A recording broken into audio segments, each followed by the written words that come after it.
Bora colocar a mão na massa e hoje a gente vai preparar grissini, que é um biscoitinho em formato de palito que é muito versátil porque você pode fazer ele com vários sabores e ele fica, além de lindo, muito saboroso, é assim, delicioso. Eu sou a Stephanie da Vantel e eu ensino pessoas a fazerem pães e massas sem nenhum ingrediente de origem animal, sem ovo, leite, manteiga, e mesmo assim ter resultados que são incríveis e perfeitos. Aproveita, se inscreve nesse canal, dá um like nesse vídeo e compartilha para a gente levar essa receita para mais pessoas. Então vamos começar preparando essa massa.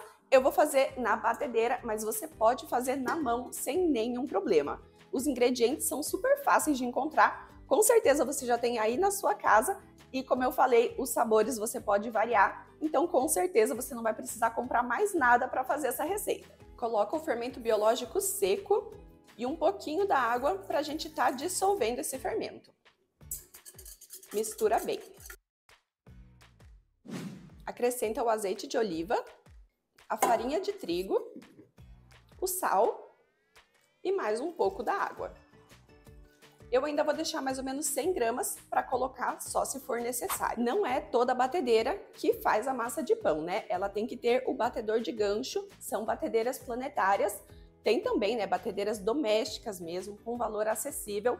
Mas o ponto é que não é toda batedeira que faz massa de pão, tá? Então você pode fazer na mão sem nenhum problema, mas se você quiser fazer na batedeira, você tem que ter certeza que a sua é uma batedeira que vai bater massa de pão. Então para isso ela tem que ter o batedor de gancho. Agora que eu já acrescentei todos os ingredientes aqui, eu vou bater ela na batedeira por mais ou menos 10 a 15 minutinhos até ela chegar no ponto.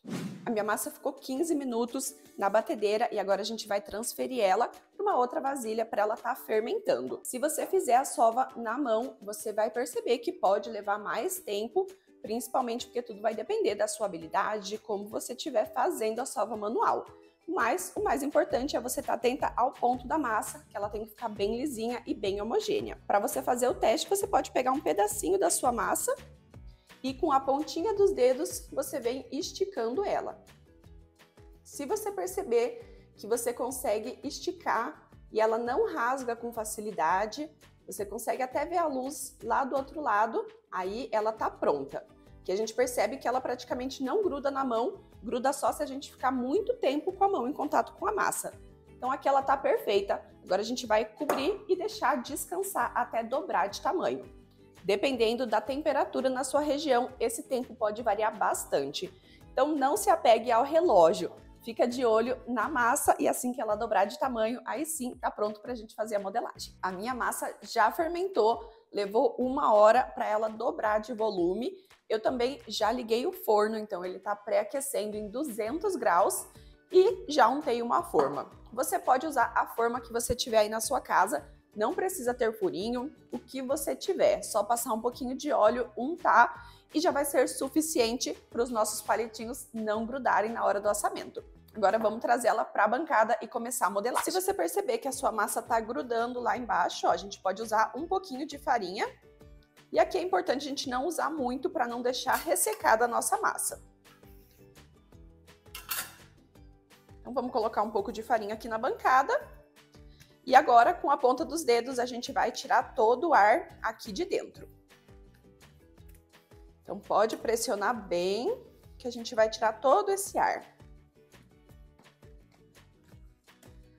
Para ficar mais fácil para trabalhar, eu vou dividir essa massa ao meio. Metade dela eu vou aqui transformar numa bolinha.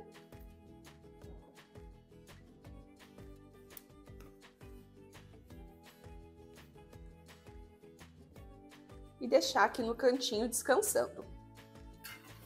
Com essa outra metade, a gente vai começar então a fazer os nossos palitinhos. A gente vai abrir essa massa com um rolo em um formato retangular. Do centro para fora, você vai abrindo ela. Se precisar, pode colocar mais farinha na bancada. Nunca em excesso.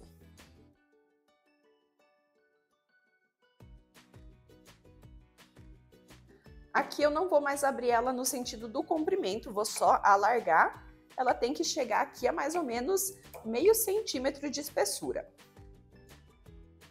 Se a gente perceber que ela ficar muito comprida, a gente pode cortar ela no meio sem nenhum problema. A principal diferença vai ser o tamanho do nosso palito. A minha ficou um pouco mais comprida que a assadeira, então eu vou cortar no meio. É normal ela voltar um pouquinho, a gente está mexendo com o glúten, que tem essa característica, e agora a gente vai cortar em tirinhas. E o tamanho você pode escolher como você quiser. Agora que eles estão cortadinhos, vamos liberar aqui uma área para a gente estar trabalhando, porque a gente vai fazer a modelagem final, espalhar a cobertura neles. Para fazer isso, então, a gente vai pegar uma tirinha e enrolar ela. Agora, se ela estiver grudando, você já não passa mais farinha, porque a gente precisa que ela grude mesmo. Aqui o principal objetivo é só a gente deixar ela mais compridinha e redondinha. Então, ó, chegou aqui com mais ou menos 25 centímetros, tá pronta. Aqui eu separei o gergelim, o branco com o preto juntinho, e eu vou colocar um pouquinho aqui na minha bancada. Se for em cima dele também não tem problema. Tenho aqui também um pouquinho de sal grosso. Eu gosto de dar uma processada quando ele tá com pedras muito grandes, então ele não fica nem tão grosso, nem tão fininho. E da mesma forma, vamos salpicar aqui.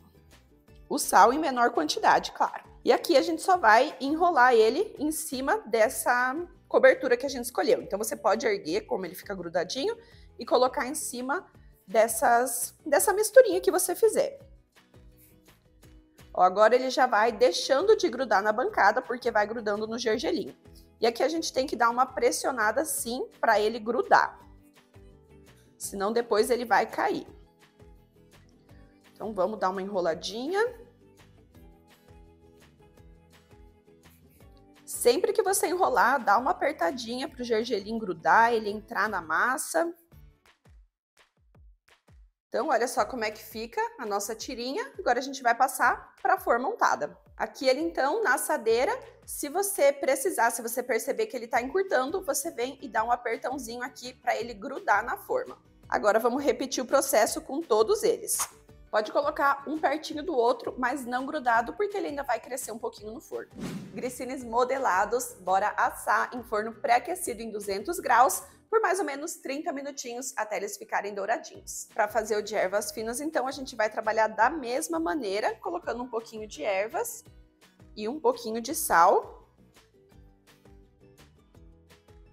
Passando a nossa cordinha de massa em cima e daí enrolando para ela ficar bem grudadinha.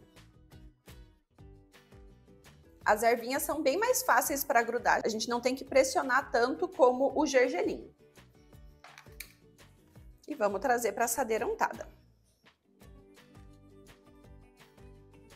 Olha só, dá para fazer realmente eles de todos os tamanhos. Passou 20 minutinhos no nosso forno, mas você tem que ficar sempre atenta que ele tem que estar todo douradinho para ficar mais crocante, mais sequinho.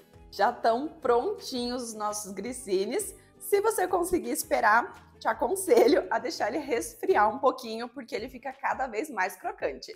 Olha só a lindeza desse palitinho de gergelim, além de super saboroso. O gergelim fica com um sabor maravilhoso depois que ele é assado.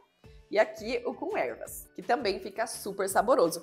Eu prefiro o de gergelim, mas é claro, né? São paladares e você pode variar as coberturas colocando outras coisas que você tiver vontade também. Antes da gente ver por dentro essa gostosura, deixa um comentário aqui pra mim me dizendo o que é que você achou desse vídeo. Deixa também o seu like e se você ainda não se inscreveu, se inscreve. Clica no sininho para ativar as notificações e você não perder nadinha, porque toda semana a gente tem receita nova nesse canal. Agora bora ver por dentro. Quanto mais tempo o grissini ficar no forno, mais crocante ele vai ficar também. Mais questão de gosto, porque ele macio também é uma delícia.